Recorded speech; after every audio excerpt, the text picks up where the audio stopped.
السلام علیکم ورحمۃ اللہ وبرکاتہ. الحمد للہ رب العالمین الصلاۃ والسلام علی سید المرسلین وعلی آلہ واصحابہ اجمعین اما بعد فقد قال اللہ تعالی فی القرآن الکریم بعد اعوذ باللہ من الشیطان الرجیم بسم اللہ الرحمن الرحیم قد افلح المؤمنون الذین هم فی صلاتهم خاشعون.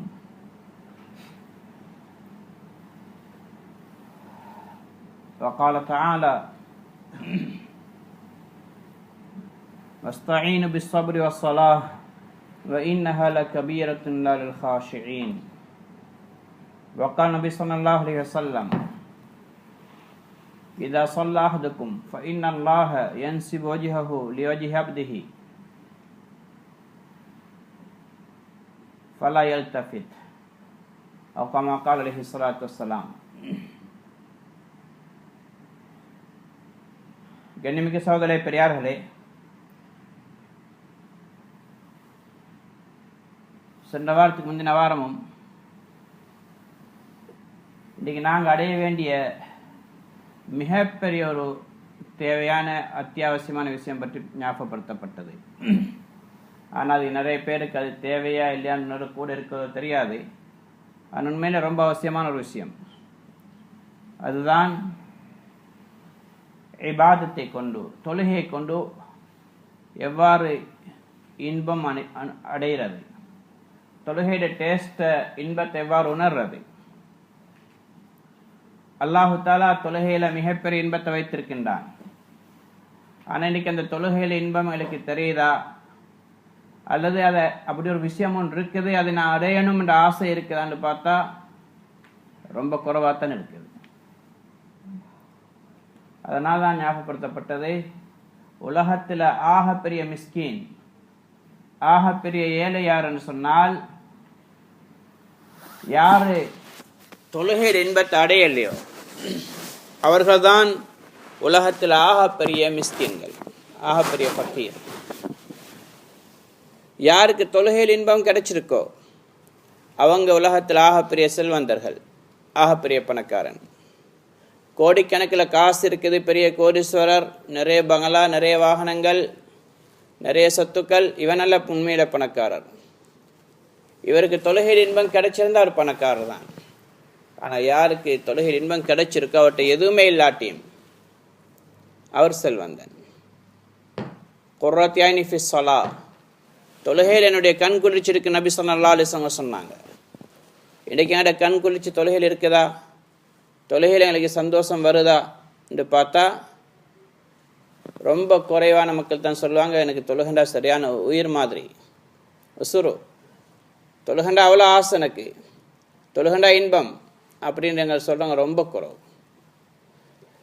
मोहतरम हज़रात, 2 हफ्ता पहले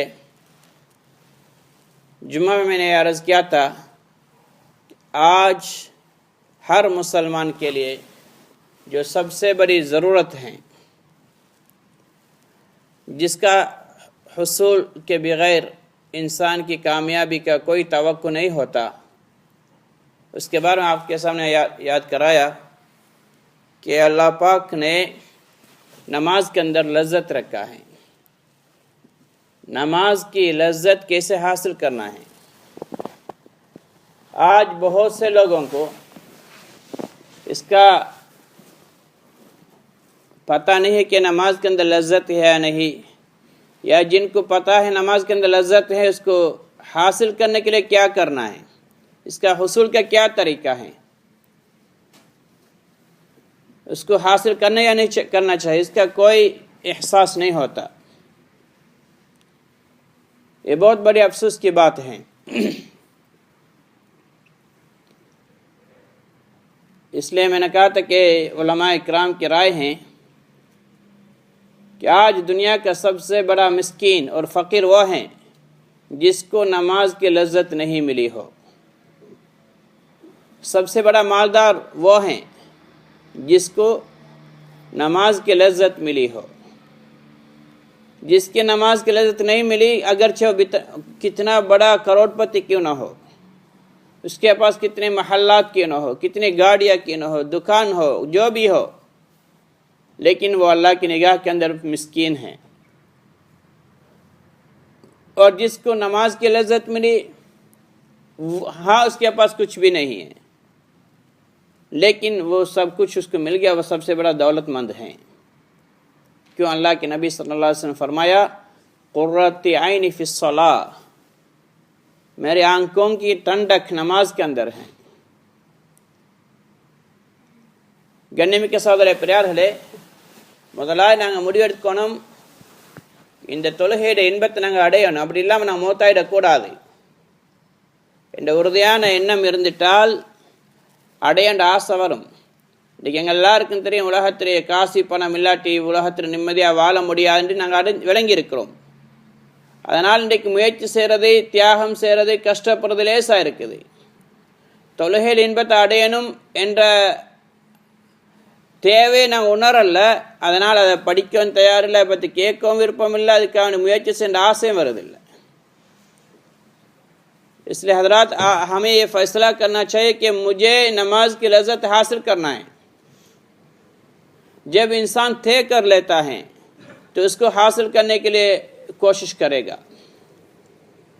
वक्त फारिग करेगा, मेहनत करेगा, मश्क करेगा। लेकिन जिसने तय नहीं किया उसके लिए वक्त निकालना मुश्किल हो जाता है। आज हम लोगों ने तय कर लिया माल कमाना है, पैसे के बगैर दुनिया के अंदर चैन और सुकून नहीं मिलेगी, इज़्ज़त नहीं मिलेगी। इसलिए रात और दिन उसके लिए हम फारिग करते हैं, मेहनतें करते हैं, कोशिश करते हैं, कुर्बानियाँ देते हैं। नमाज के लिए देखेंगे तो इतना हमारे अंदर जज्बा नहीं है। क्यों? हमने सोचा भी नहीं, तय करना तो दूर की बात है, सोचा भी नहीं कि नमाज की लज़्ज़त हासिल करना है। அப்போ இதனுடைய முக்கியத்துவம் சென்ற வாரத்துக்கு முந்தின வாரம் ஞாபகப்படுத்தப்பட்டது.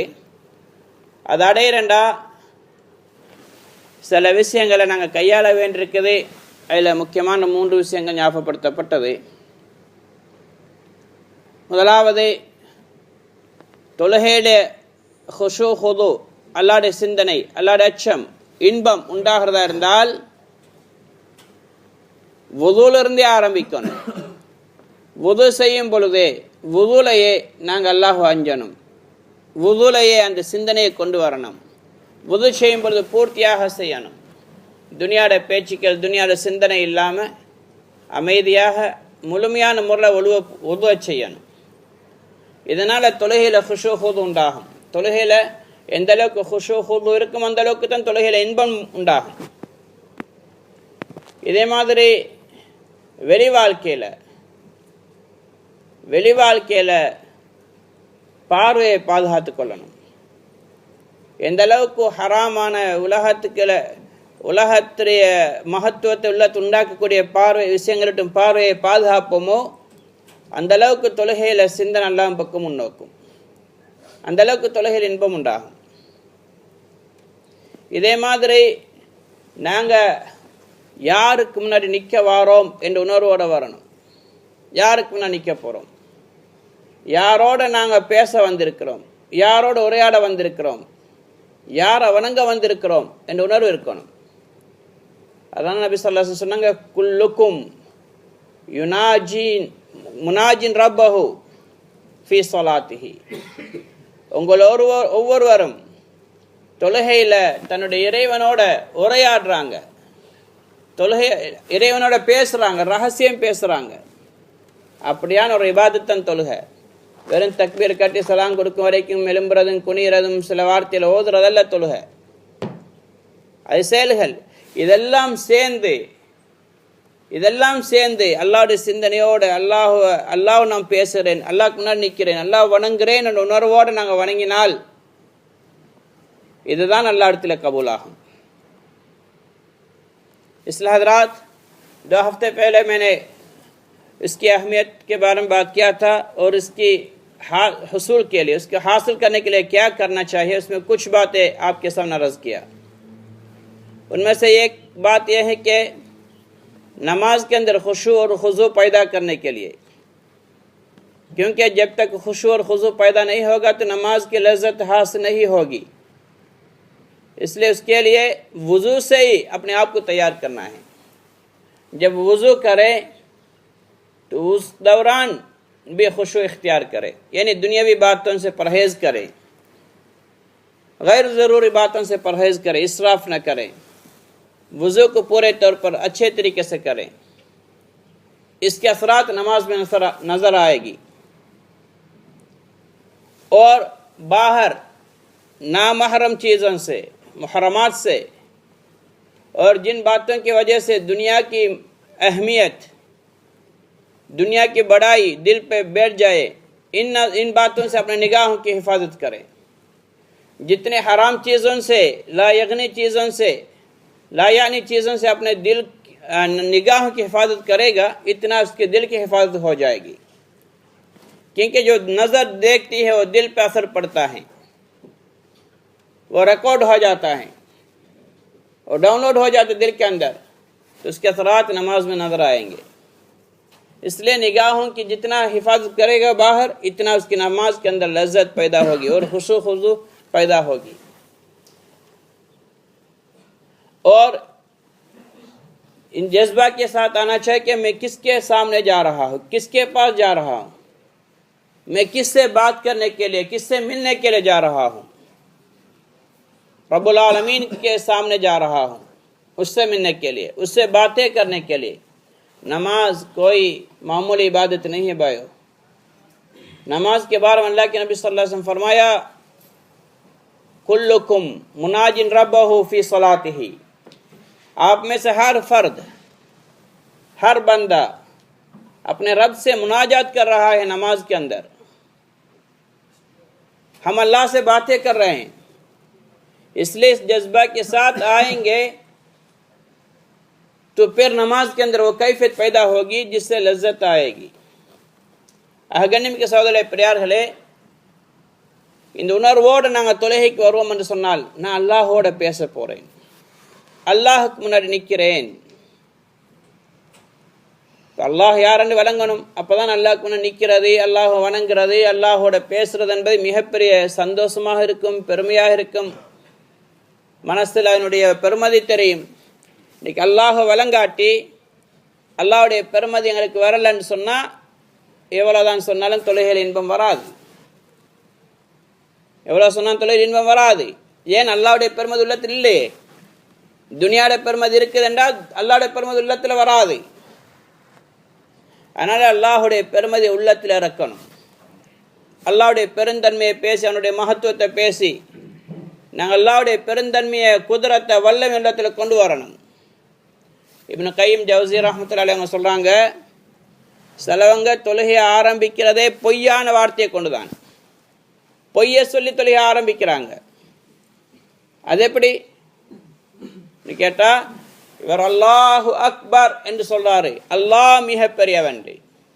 வாயால் சொல்லலாம் பொய். ஏன்? உள்ளத்தில் இருக்கிறது துனியா பெருசி, வியாபாரம் பெருசி, காசி பணம் பெருசி, என்னுடைய குடும்பம் பெருசி, பட்டம் பதவி பெருசி, படிப்பு பெருசி, இந்த துனியாவுடைய முஹப்பத் உள்ளத்தில் இருக்கு, இதான் பெருசிண்டி இவன் அல்லாட்ட போய் சொல்றான்.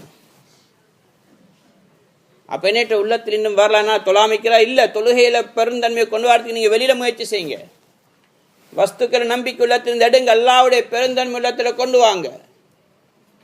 இதை எப்படின்னு சொன்னா, ஒரு எலெக்ஷன் கேட்கிறவர்கிட்ட போய் அல்லது மந்திரிட்ட போய் நீங்க தான் எங்களோட தலைவர், நீங்க தான் பெரியவங்கன்னு வாயால சொல்ல, உள்ளத்துல இவன்னா இவனை விட நல்ல மக்கள் நிறைய பேர் இருக்கிறாங்க, இவன் தகுதியாற்ற நினைச்சு கொண்டிருக்கிறோம்.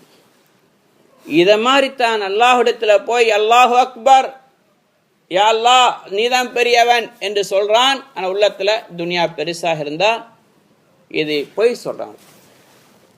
யஅலமு காயினத்துல் அயுன் வமா துக்ஃபி ஸுதூர், அல்லாஹ் சொல்றான், கண்களுடைய மோசடியை அல்லாஹ் அறிந்திருக்கின்றான். வமா துக்ஃபி ஸுதூர், நீ உள்ளத்தில் என்ன மறைச்சு வச்சிருக்கிறாய், உன் உள்ளத்தில் என்ன இருக்கு என்பதை நான் அறிந்திருக்கிறேன். நீ வாயால சொல்ற மாதிரி முனாஃபிகீன்கள் சொல்லிக்கிறாங்க, இதா ஜாஅக்கல் முனாஃபிகூன நஷ்ஹது இன்னக லரசூலுல்லாஹ் வல்லாஹு யஅலமு இன்னக லரசூலுஹு வல்லாஹு யஷ்ஹது இன்னல் முனாஃபிகீன லகாதிபூன். நபியே, இந்த முனாஃபிகீன்கள் உங்கள்கிட்ட வந்தா சொல்றாங்க, நாங்கள் சாட்சி சொல்கிறோம் நீங்க அல்லாஹ்வுடைய ரசூல் தான்.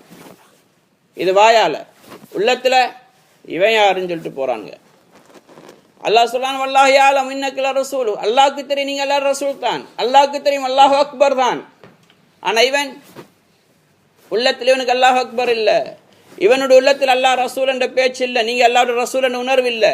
வல்லாஹு யஷ்ஹது இன்னல் முனாஃபிகீன லகாதிபூன், அல்லாஹ் சாட்சி சொல்கிறான் முனாஃபிகீன்கள் பொய்யர்கள், பொய் சொல்றாங்க.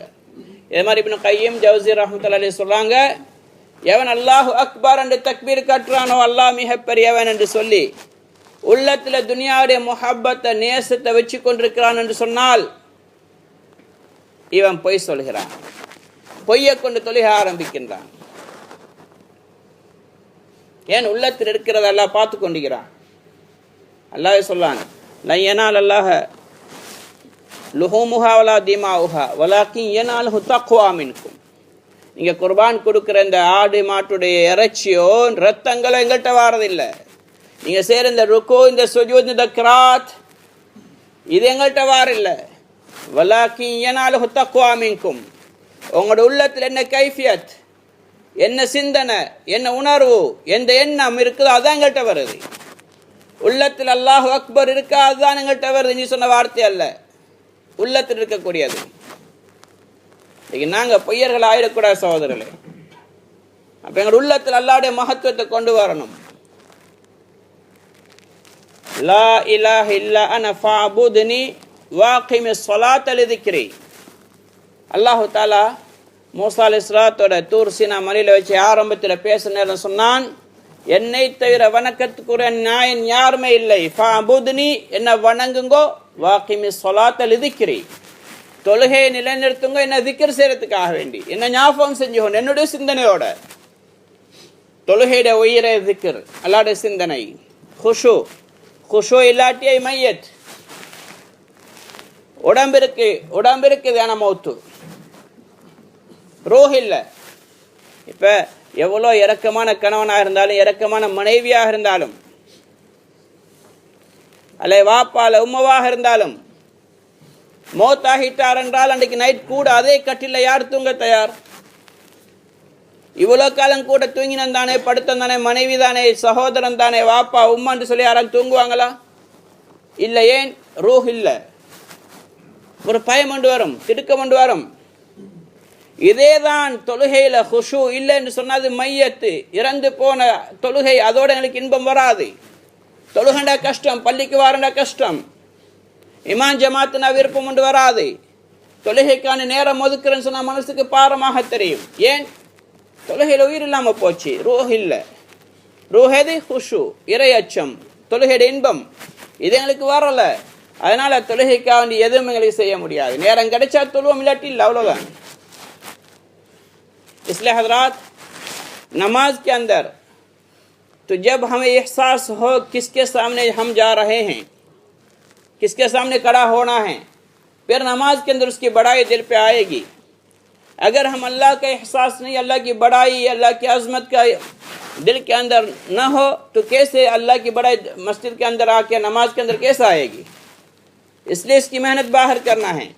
अल्लाह की बड़ाई की बातें बोले, अल्लाह की बड़ाई की बातें करें, अल्लाह की अज़मत की बातें जितना करेंगे इतना नमाज के अंदर भी अल्लाह की बड़ाई, अल्लाह की अज़मत याद पे दिल पे आएगी. वरना इब्न क़य्यिम जौज़ी रहमतुल्लाह अलैह कहते हैं कि कुछ लोग नमाज को शुरू करते हैं झूठ बोलने से. वो कैसे? वो कहते कि ये अल्लाह के सामने खड़े होकर कहता है अल्लाह अकबर, अल्लाह बहुत बड़ा है, लेकिन इसके दिल के अंदर दुनिया की बड़ाई है. मैं बड़ा हूँ, मेरा कारोबार बड़ा है, मेरी दुनिया बड़ी है, मेरे बीवी बच्चे, मेरे खानदान बड़ी हैं, मैं अच्छा पढ़ा लिखा हूँ, मैं बड़ा हूँ, इस तरीके का गुमान दिल के अंदर हो, वो कहते हैं झूठ बोल रहा है. क्यों? इसके दिल के अंदर अल्लाह की बड़ाई की बात नहीं है. अल्लाह बड़ा होना दिल के अंदर नहीं है, सिर्फ जुबान पे कह रहा है. ये तो मुनाफिकों ने भी कहा था. आज जैसे कोई इलेक्शन में खड़ा है या कोई पार्लियामेंट का मेंबर है, उसके सामने जाके तारीफें करते हैं, आप बड़े हैं, हम सारा वोट आपको देंगे, हमने आपकी वोट डाला है, ये सब बातें हैं. लेकिन दिल के अंदर इसके बारे में बदगुमानियां हैं. वो नहीं जानता, लेकिन अल्लाह पाक जानता है. ऐसा ही हम अल्लाह के सामने कह रहे हैं अल्लाह तो बड़ा है, लेकिन दिल के अंदर दुनिया बड़ी है. میں بڑا ہوں. تو منافقین آئے, اللہ پاک خود کہتا ہے اذا جاءك المنافقون قالوا نشهد انك لرسول اللہ, جب آپ کے پاس منافقین آتے ہیں تو وہ قسم کھا کے کہتے ہیں ہم شہادت دیتے ہیں, گواہی دیتے ہیں ضرور بضرور آپ اللہ کے رسول ہیں. جیسے ہم کہتے اللہ اکبر, وہ کہتے تھے آپ اللہ کے رسول ہیں. اللہ پاک کہتا ہے واللہ یعلم انک لرسول, اللہ جانتا ہے ضرور آپ اللہ کے رسول ہیں. اللہ جانتا ہے اللہ بہت بڑا ہے. اللہ اکبر, اللہ جانتا ہے. لیکن آپ لوگ کیا کہہ رہے ہو, واللہ یشہد ان المنافقین لکاذبون, لیکن منافقین جھوٹ بول رہے ہیں. یعنی یہ کہنا کہ آپ اللہ کے رسول زبان سے تو جھوٹ نہیں, سچ بات ہے, پھر جھوٹ کیا ہے, دل کے اندر نہیں ہے. دل کے اندر نہیں یہ اللہ کے رسول ہیں. ہم کہتے اللہ بڑا ہے زبان سے, دل کے اندر اللہ بڑا نہیں ہے, تو ہم بھی جھوٹے ہیں. اس لیے ابن قیم جوزی رحمۃ اللہ کہتے ہیں کہ نماز شروع کر دے جھوٹ کے ذریعے. اس کا کیا مطلب ہے نماز چھوڑ دے؟ نہیں, اللہ کی بڑائی دل پہ بٹھاؤ, اس کے لیے محنت کرو, کوشش کرو, ورنہ پکڑے جائیں گے. نماز کا بگاڑنے کا اور جھوٹ بولنے کا. کیوں اللہ پاک خود کہتا ہے آپ کی یہ حرکت ہے, یہ کھڑا ہونا, یہ قرات اچھی کرنا, رکوع سجود اچھا ہونا, یہ صرف ہمارے لیے کافی نہیں ہے. لن ینال اللہ لحومها ولا دماؤها ولکن ینالہ تقوی منکم. جو آپ حرکتیں کرتے ہو, قربانی کرتے ہو, اس کا گوشت اور خون یہ ہم تک پہنچتا نہیں, یہ ہماری حرکتیں نہیں پہنچتی.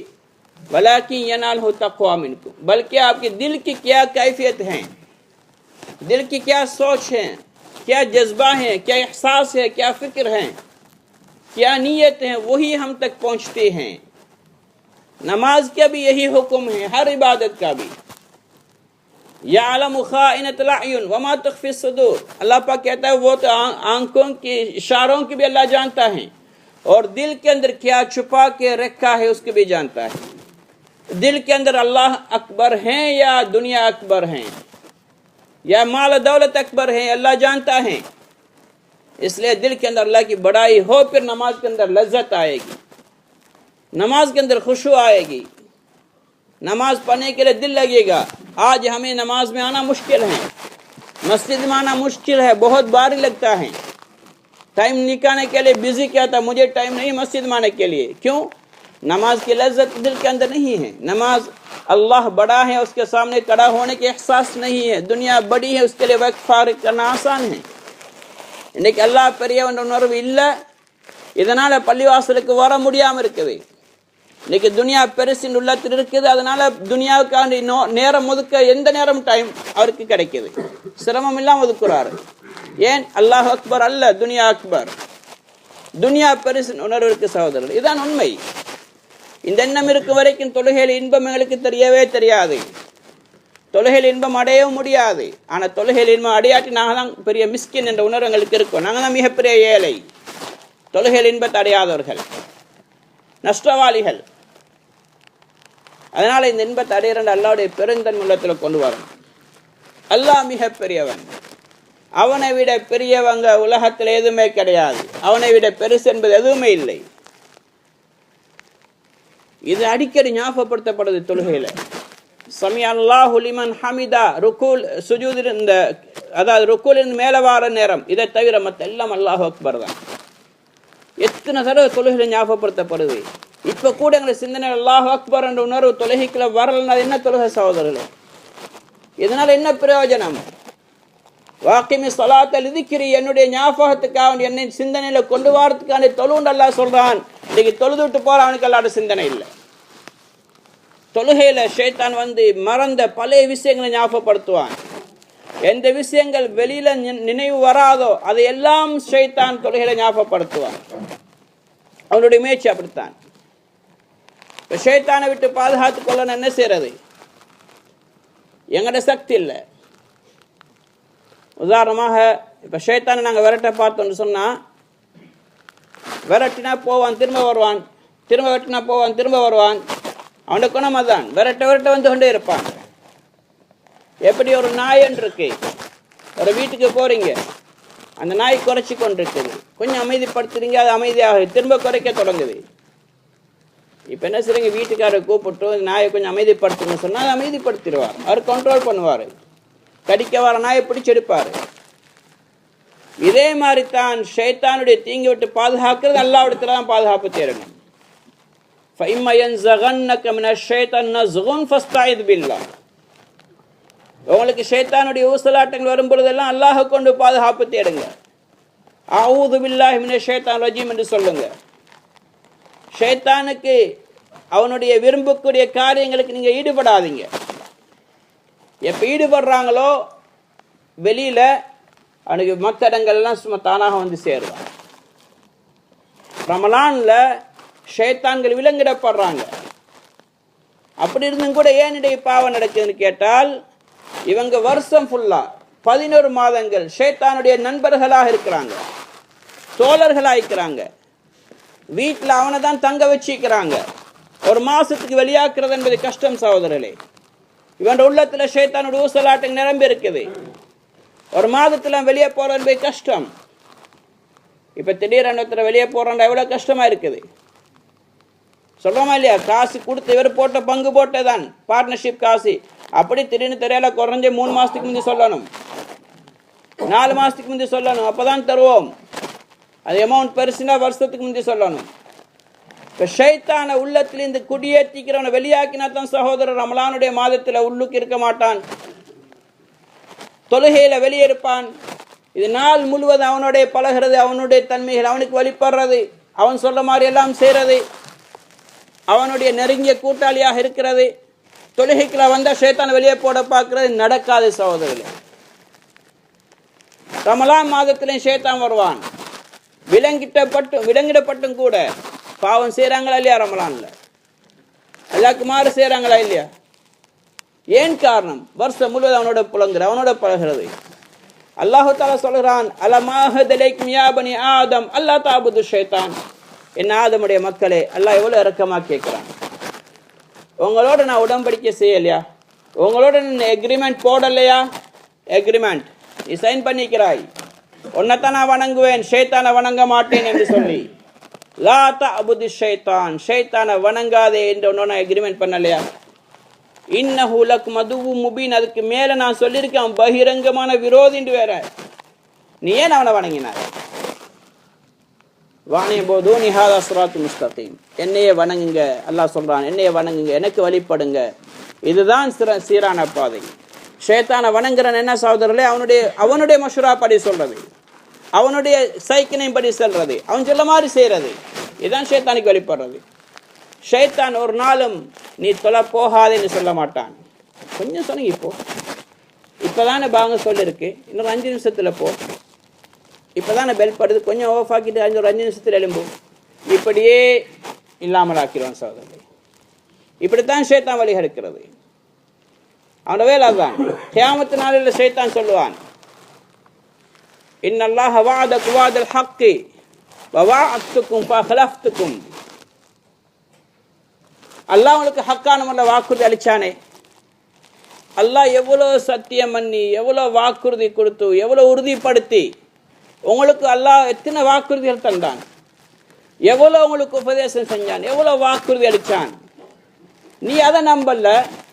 வவாத்துக்கும் ஃபஹ்லஃப்துக்கும், நான் சும்மா லேசாக சில வாக்குறுதிகள் சொன்னேன், அதை நீ நம்பி வந்துட்டாய் மடையா, உன்னை விட மடையன் வேற யார் இருக்கிறாய். பல தலு மூணி வலுமு அம்புசக்கம் சொல்லுவான், என்ன நீ பழிக்காத, உன்னை நீ பழிச்சுக்கோ, நீ தான் மகா பெரிய முட்டாள். நான் யாருடா, நான் உன்னை படைச்சவனா, அவனுக்கு என்ன செஞ்சேன், நான் ஒரு ஷைத்தான். அவன் சொல்லுவான், நான் ரஜீம், நான் தூர் எறியப்பட்டவன், அல்லாஹ் ரஹ்மத்துக்கு தூர் எறியப்பட்டவன், என்ன பின்பற்றாத நல்லா அவனுக்கு சொல்லியிருந்தான். அப்போ கூட நீ என்ன பின்பற்றினா நீ யாரு, நீ என்ன அறிவாளி, நீ ஏன் என்ன குறை சொல்ல, உன்னை நீ பழிச்சுக்கோன்னு சொன்னால குர்ஆன்ல சொல்லுவான் சகோதரர்களே. அப்போ நாங்கள் இன்னைக்கு ஷைத்தான் இன்னைக்கு தொலை விடாமல் தடுக்கிறான், பள்ளிக்கு போக விடாமல் தடுக்கிறான், சின்ன சின்ன வருத்தங்களை காட்டும், மூட்டு வலி, கால் வலி, தலைவலி, கூழ். ஆனால் துனியாட காரியங்களுக்கு இதெல்லாம் எங்கே போனே தெரியாது.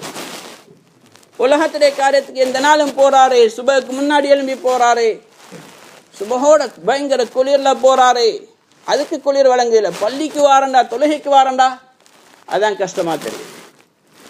இது யாருடைய அடிமை என்பதை நாங்கள் நிரூபிக்கிறோம் சகோதரர்களே. அல்லாஹுடைய அடிமை என்றால் அல்லாஹுடைய வீட்டுக்கு வாரது லேசாக இருக்கும். வர விடாமல் தடுக்கிறது அல்லாஹ் அல்ல, அல்லாஹ் வர சொல்கிறான். வரவான்னு சொல்ல ஷைத்தான்.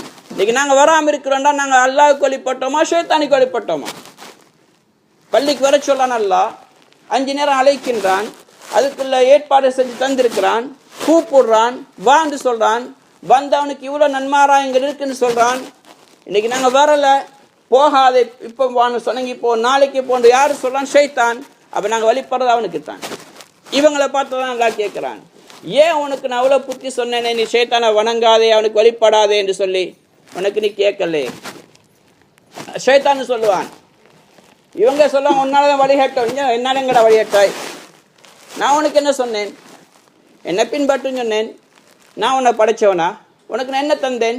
ஒரு எண்ணாவது உனக்கு தந்தேனா? அல்லாஹ் உனக்கு என்ன தரல? உனக்கு எல்லாம் அல்லாஹ் தந்தானே. உனக்கு உடம்பை தந்தது யாரு? உனக்கு ஆயில கொடுத்தது யாரு? உனக்கு புத்திய தந்தது யாரு? ஒரு நரம்பை திருப்பிட்டான பைத்தியகனாக இருப்பாயே. கொஞ்சம் திருப்பிட்டான்னு சொன்ன ஒரு பட்டனை கூட அமைக்கிறேன்டால் 100 தாளுக்கு பயில 1000 தாள் அடிக்கிட்டான்டால் இருந்த சம்பாரிச்ச காசெல்லாம் லாஸ்ட். அல்லாஹ் கேளும். அப்போ இவ்வளோ தந்த அந்த அல்லாஹ் உன்னை கூப்பிட்டு உனக்கு போக தெரியாட்டி நீ ஏன் என்ன பழிக்கின்றாய்? உன்னை நீ பழிச்சுக்கொண்டு சொல்லுவான். ஆனால் சகோதரே பெரியார்களே, எங்களோட வாழ்க்கையோட ரூட் எங்கே போய் கொண்டிருக்கு நாங்கள் யோசிக்கணும். நாங்கள் எதுக்கு முன்னுரிமை கொடுத்துக்கணும்? நான் அல்லாவுடைய அடிமைகளா அல்ல ஷைத்தானுடைய அடிமைகளா நாங்கள் யோசிக்கணும் சகோதரர்களே. என்னோட வாழ்க்கை எந்த ரூட்டில் போய் கொண்டிருக்கு? நான் யாருக்கு அதிகமாக வழிபடுகிறேன்? நான் யாரை வணங்குகிறேன்? வணங்குறேன் சுஜூது ருக்கு செய்கிற மட்டுமல்ல சகோதரர்களே, யாருக்கு நாங்கள் யாருடைய கட்டளைப்படி யாருடைய வழிகாட்டல் படி போய்கொண்டிருக்கிறோம் அதை வணங்குறது அல்லாஹ் குர்ஆன்ல சொல்லிக்கிறான். அது அல்லாஹ்வுடைய வழிகாட்டல் படி, நபியுடைய வழிகாட்டல் படி, நபி அல்லாஹ்வுடைய வழிகாட்டல் தான் செஞ்சாங்க. நபி சொன்னது அல்லாஹ்வுடைய புறத்தில், ஆனால் நபி சொன்னதை நாங்கள் வழிபடுறதுக்கு அல்லாஹ்வுக்கு வழிபடுறதான். ஷைத்தானுடைய வழிகாட்டல் அனைத்து அல்லாஹ் ரசூலுக்கு மாற்றமானது. அதனால அல்லாஹ்வுக்கு வழிபடுறோமா அல்லாஹ்வுடைய அடிமைகள், ஷைத்தானுக்கு வழிபடுறோமா ஷைத்தானுடைய அடிமைகள், துனியாவுடைய காரியங்களுக்கு வழிபடுறோமா ஷைத்தானுடைய வழிகாட்டல் மூலமா அவனுடைய அடிமைகள். அப்போ நாங்கள் யாருக்கு அடிமையாக இருக்கிறோம் அவங்க தான் எங்களுக்கு முடிவெடுக்க போகிறாங்க. அவங்களோட கூட நாங்கள் இருக்க போகிறோம். ரஹ்மானுடைய அடிமையிலாக இருந்தால் ரஹ்மான் அவனுடைய உயர்ந்த விருந்தாளி அல்லாஹ் சொர்க்கத்தில் வைப்பான். ஷைத்தானுடைய அடிமையிலாக இருந்தால் அல்லாஹ் பாதுகாக்கணும் அவனோட கூட நரகத்துக்கு. இன்னக்கும் மா தஅபுதூன ஹஸபு ஜஹன்னம். நீங்கள் எதை நீங்கள் வணங்குறீங்களோ, எதுக்கு பின்னாடி போறீங்களோ அதெல்லாம் நரகத்திலே விறகு கட்டைகள் என்று அல்லாஹ் தஆலா குர்ஆன்ல சொல்றான். அதனால மனசுல எடுக்கணும் சகோதரர், சீரியஸா எடுங்க. இதை நாங்கள் சொல்ல ஜும்மால சும்மா மனசுல பூசிட்டு போகல, உள்ளத்துல படணும் என்பே கவனித்தான். எங்களோட வாழ்க்கையில நாங்கள் எங்க தவறளிச்சு கொண்டிருக்கிறோம், இந்த வாழ்க்கையில நாங்கள் எங்க போய் கொண்டிருக்கிறோம், இந்த ரூட் சரிதான் யோசிங்க. இல்லாட்டி எவ்வளவுதான் பயானை கேட்டாலும், எவ்வளவுதான் குர்ஆன் ஆயத்துக்கள், எவ்வளவு ஹதீஸ், எத்தனை ஜமாத், எத்தனை கஷ்டு, நாங்கள் அசைய மாட்டோம். அசையலண்டா எங்களுக்கு யாருக்கு நஷ்டம்? அவராருக்கு தான். வமா ஸலமூனா வலாக்கின் கானூ அன்ஃபுஸஹும் யظ்லிமூன். அல்லாஹ் சொல்றான், இவங்க வராமிக்கிறதுனால இவங்க பள்ளிக்கு வரல, இவங்க தொழல, எங்களுக்கு வழிபடல, இதனால எங்களுக்கு எந்த நஷ்டம் உண்டாக்கல. இவங்க அவங்களுக்கே அவங்க அநியாயம் செஞ்சு கொண்டிருக்கிறாங்க, அவங்களே அவங்க நாசப்படுத்தி கொண்டிருக்கிறாங்க. நாங்கள் நான் யோசிக்க நாங்கள் எந்த வழியில் போய் கொண்டிருக்கிறோம். इसलिए हजरात, नमाज के अंदर अल्लाह की बड़ाई की बिठाने के लिए बाहर अल्लाह की बड़ाई की मेहनत करना चाहिए, अल्लाह की अजमत को दिल पे बिठाना चाहिए. जितना अल्लाह की बड़ाई दिल के हो, अल्लाह की अजमत हो, इतनी नमाज के अंदर खुशू और खुजू पैदा होगी. जितने वादे हैं नमाज के वो पूरे होंगे. अल्लाह की बड़ाई दिल के अंदर होना चाहिए. नमाज में खड़े हो अल्लाह अकबर, अल्लाह अकबर, अल्लाह बहुत बड़ा है. तो इसकी याद दिहानी के लिए बार बार अल्लाह अकबर कहा जाता है. सिर्फ रुकू से उठते हुए रब्बना लकल हम्द पढ़ेंगे, इमाम समी अल्लाह लिमन हमिदा कहेंगे, बाकी सब अल्लाह अकबर है. कितने मर्तबा अल्लाह की बड़ाई, अल्लाह बड़ा है, अल्लाह बड़ा है कहा जाता है. उसके बाद भी अल्लाह की बड़ाई दिल पर नहीं आए तो हम कैसे लोग हैं? तो हम झूठे हैं या नहीं? तो शैतान बार बार आएगा नमाज के अंदर भी अल्लाह की बड़ाई दूर करने के लिए ऐसी ऐसी बातें याद दहानी करेगा जो हम भूल चुके हैं, हमें याद तो भी नहीं आएगी. और कितनी कोशिश किया फिर भी याद नहीं आई, वो बातें सब शैतान नमाज में याद दहानी करेगा. क्यों? हमें अल्लाह से दूर करने के लिए, अल्लाह से दूर करने के लिए. तो शैतान से बचना है तो क्या करना है? ایک ہم اپنے طور پر کوشش کریں گے اس کو دفع کرنے کے لیے، تو روکیں گے جائے گا پھر آئے گا، دفع کریں گے پھر آئے گا، پھر ایسا ہی اس کا ہوگا۔ جس نے اس کو بھی پیدا کیا اس کے حفاظت حاصل کریں گے اللہ سے، پھر ہم محفوظ رہیں گے۔ جیسا کہ کسی کے گھر پہ آپ گئے، کتا چھوڑا ہوا ہے، وہ ہماری طرف بھاگ کے آ رہا ہے، ہم اس کو بھگائیں گے تو پھر پیچھے جائے گا، پھر دوبارہ آئے گا، پھر آئے گا، اس طریقے سے ہوگا۔ آپ گھر والے کو بلا کے کہیں گے اس کو پکڑ لو، وہ پکڑے گا، پھر اس کا آپ محفوظ رہیں گے۔ ایسا ہی شیطان اللہ کا چھوڑا ہوا کتا ہے، انسان کو ستیہ ناش کرنے کے لیے، برباد کرنے کے لیے اس کی پوری کوشش ہوگی۔ اس نے قسم کھا کے آیا ہے، تو اس سے حفاظت کے لیے اللہ سے پناہ مانگنا ہے۔ اللہ پاک کہتا ہے فَإِمَّا يَنزَغَنَّكَ مِنَ الشَّيْطَانِ نَزْغٌ فَاسْتَعِذْ بِاللَّهِ، اگر شیطان کی کوئی پکڑ آپ کے اوپر ہو تو آپ اللہ سے پناہ مانگے، اللہ پناہ دینے والا ہے۔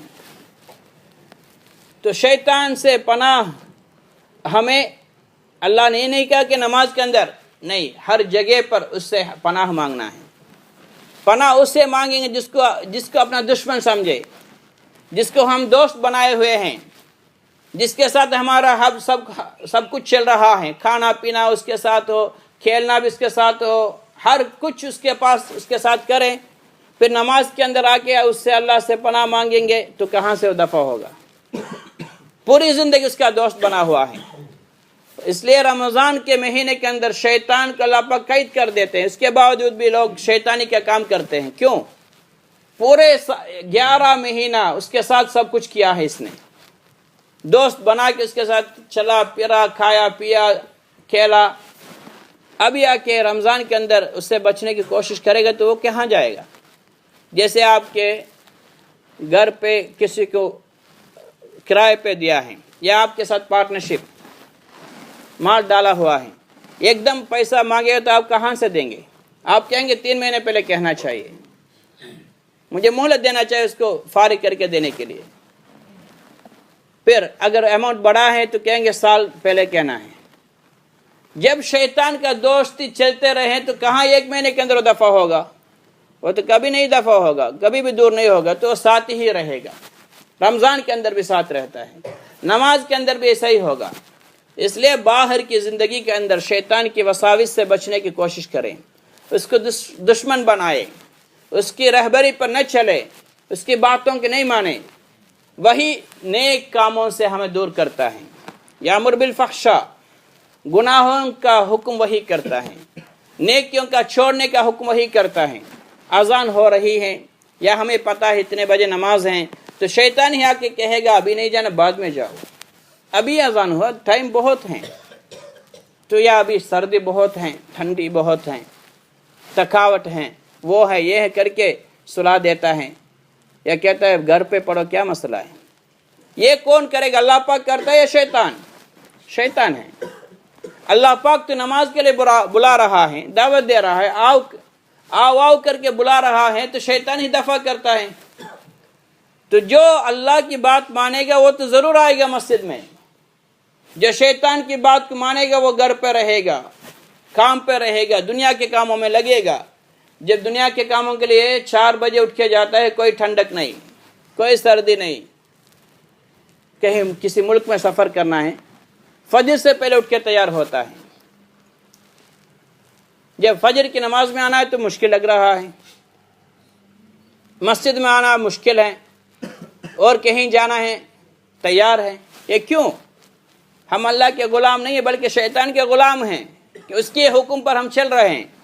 اللہ پاک کتنے اچھے انداز میں کہہ رہا ہے، الم اعہد الیکم یا بنی آدم اللہ تعبدوا الشیطان، یہ لوگو آدم کے اولاد، کیا میں نے آپ سے معاہدہ نہیں کیا کہ شیطان کی عبادت مت کرو؟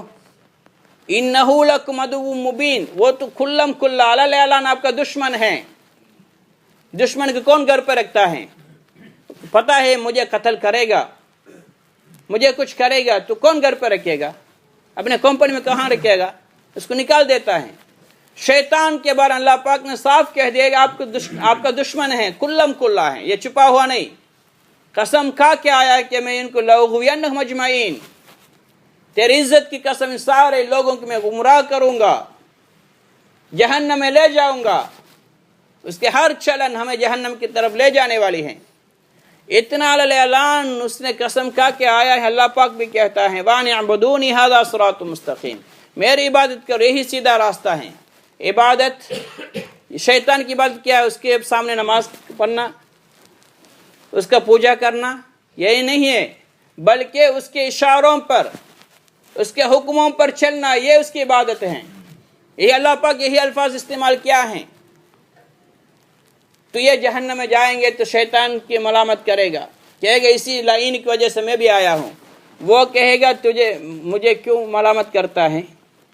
इन्नल्लाह वअदकुम वअदल हक़ व वअदतुकुम फअखलफ्तुकुम, अल्लाह ने आपको हक का वादा किया था, कसम खा के वादा किया है, जन्नत के और दुनिया की चैन और सुकून की, कामयाबी के, सब कुछ, और मैं भी वादा किया, लेकिन सरसरी तौर पर। तो कितना बड़ा बेवकूफ़ है, मेरे सरसरी वादे पर तू आया है, मेरे हुक्म पर आया है। अल्लाह ने इतने वादे किया है, इतना साफ बयान किया है, हुक्म किया, क्यों उसको तूने नहीं माना? क्या तुझे मैंने पैदा किया है, या तुझे मैंने अक्ल दिया है, या जिस्म मैंने दिया है, या हयात मैंने दिया है? तुझे सब कुछ दिया अल्लाह ने दिया है, मैंने एक येन भी तुझे नहीं दिया, फिर मेरे पीछे क्यों आया है?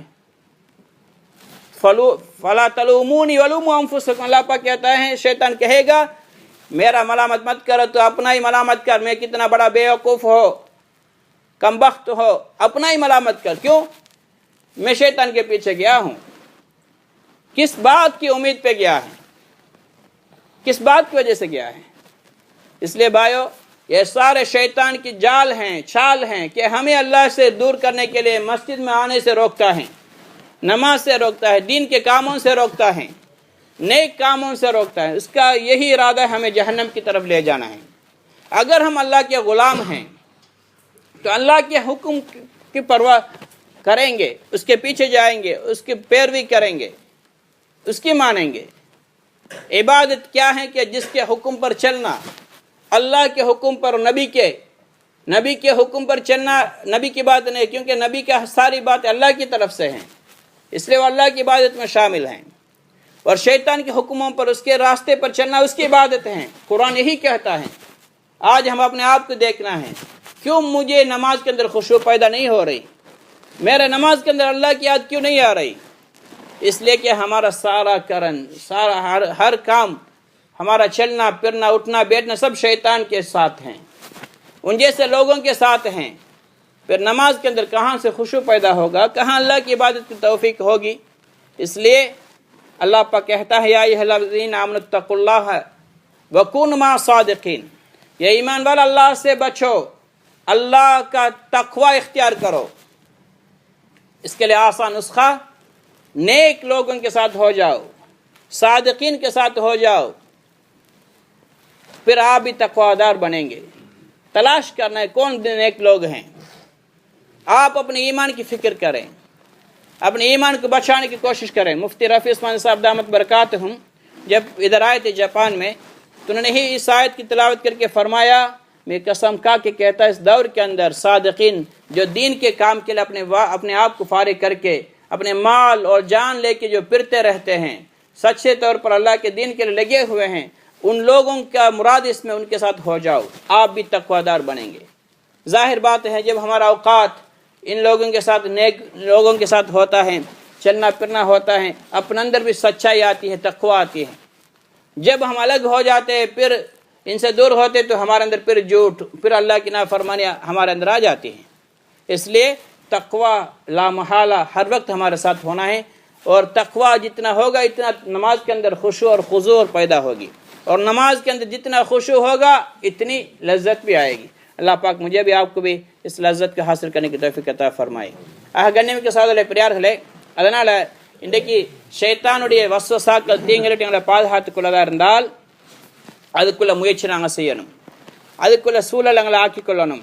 ஷைத்தானோட கலந்து உறவாடி அது மாதிரி ஆக்களோடு சேர்ந்து கொண்டிருப்போம் என்று சொன்னால் ஒரு நாளும் நாங்கள் பாதுகாக்கப்பட மாட்டோம். எங்கள் உள்ளத்தில் ஷைத்தானுடைய ஊசலாட்டங்கள் நீங்க முடியாது, அல்லாஹ்வுடைய மகத்துவம் அல்லாஹ்வுடைய பெருந்தன்மை வர முடியாது. இதற்காக நித்தான் நாங்கள் அந்த சூழல் எங்களை ஆக்கி கொள்ளணும், அதற்கான முயற்சி செய்யணும். அல்லாஹ் தஆலா சொல்றான், யா அய்யுஹல்லதீன ஆமனு தக்குல்லாஹ வகூனு மா ஸாதிகீன், ஈமான் கொண்ட மக்கள் அல்லாஹ்வை பயந்து வாழுங்கள், சாதிகீன்களோட உண்மையாளர்களோடு இருங்க. இது அல்லாஹ்வோட பாரமான கட்டளை இடுகிறான்.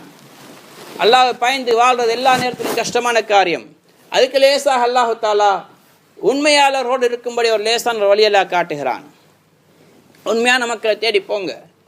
முஃப்தி ரஃபி உஸ்மான் சாப் தாமத் பரகாத்துஹும் இங்கே வந்த நேரம் பயானில் சொன்னாங்க, இந்த ஆயத்தை ஓதிட்டு நான் சத்தியம் பண்ணி சொல்கிறேன், இந்த காலத்தில் உண்மையாளர்கள் தப்லீகுடைய உழைப்பில் ஈடுபடக்கூடியவர்கள், சரியான உசூல் படி, சரியான முறை லேபல் அல்ல, பேரை போட்டு கொண்டிருக்கிறவங்க அல்ல, சரியான முறைப்படி உழைப்பை செய்யக்கூடியவங்க, அவங்களோட சேர்ந்துறீங்க, நீங்களும் தக்குவா உள்ள கூட்டத்தில் சேருவீங்க. தெளிவான விஷயம். யார் சரியாக உழைப்பு செய்கிறாங்களோ அவங்களோட சேர்ந்து அலையும் பொழுது, அவங்களோட கூட கால்நடங்களை கழிக்கும் பொழுது எங்கள்கிட்ட அந்த தக்குவாவுடைய தன்மை, அமளிபாதத்தில் ரூஹானிய தொழுகையில் ஒரு ஹுஷு ஹுது, அல்லாவுடைய அச்சம் எல்லாம் வரும். எப்போ நாங்கள் தூரமாகிறோமோ எங்கள்கிட்ட கொஞ்சம் கொஞ்சமாக குறைய தொடங்கிடும். அதனால் அந்த சூழலை எங்களை எல்லா நேரத்திலும் ஈடுபடுத்தி கொண்டிருக்கணும். தீனுடைய சூழலை பயன்படுத்தணும். எங்களுடைய ஈமானை பாதுகாக்கக்கூடிய ஃபிக்ர் இருக்கணும். எந்த அளவுக்கு தக்குவா இருக்குமோ அந்த அளவுக்கு தான் தொழுகையில் ஹுஷு ஹுது வரும். எந்த அளவுக்கு தொழுகையில் ஹுஷு ஹுது இருக்குமோ அந்த அளவுக்கு தான் தொழுகை மூலமாக லஸ்ஸத், ஒரு இன்பம், ஒரு சுவை எங்களுக்கு டேஸ்ட் ஒன்று வழங்கும். இல்லாட்டி தொழுகை பாரமாக தெரியும். தொழுகையால் எதுவும் சாதிக்க முடியாது. தொழுதுட்டு போவோம். ஹதீஸில் கூட வருது, கியாமத்தினால் நெருங்கும் பொழுது பள்ளி நிரம்ப மக்கள் தொழுவாங்க, ஆனால் கொஞ்சம் கூட மக்களுக்கு, கொஞ்சம் பேர் கூட தொழுகையில் ஹுஷு ஹுதுல அவங்க இருக்க மாட்டாங்க. அது பெரிய நஷ்டம் சகோதரர்களே. தொழுகை மர்தூத் ஆகிடும், தொழுகை ஏற்றுக்கொள்ளப்படாமல் போயிடும். அதனால் இந்த தன்மையை அடைஞ்சுக்கிறதுக்கான தான் தீனுக்காண்டி பாடுபடணும். அடுத்து தொழுகையில் ஹுஷு ஹுது உண்டாக்குறதுக்கு முயற்சி செய்யணும். தொழுகையில் இன்பத்தை அடைகிறதுக்காக நேரம் ஒதுக்கணும். எவ்வளோ குறைஞ்ச ஒரு 2 ரக்காயத்தாவது டைம் ஒதுக்கி நீங்கள் தொழுவுங்க. அல்லாட சிந்தனை மட்டும் உண்டாக்குறதுக்காக வேண்டி, வேற எந்த சிந்தனை வராமல் அல்லாட சிந்தனை மட்டும் வர்றது. தக்பீர் கட்டி சலாம் கொடுக்கும் வரைக்கும் அல்லாஹ் சிந்தனையை உண்டாக்குமாறு முயற்சி செய்யுங்க. அல்லாஹ் தஆலா வழியை திறப்பான். அல்லாஹ் தஆலா எனக்கும் உங்களுக்கும் தொழுகையில் இன்பங்கள் அனைக்கூடிய பாக்கியத்தை நசீபாக்குவானாக. சுப்ஹானல்லாஹி.